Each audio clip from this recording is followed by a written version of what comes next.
So to do this one, you want to be in your plough pose. You can bring your hands to your back if you like. You walk your feet to the side. Once you get as far as you can go, the top leg goes over the bottom leg. You come into a bridge pose.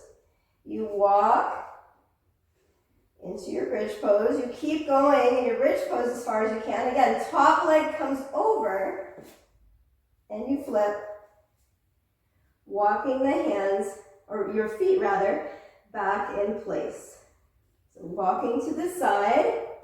We'll do the other way. Top leg goes over. Walking to the side. Again, top leg goes over. Walking back and coming back to your plough pose.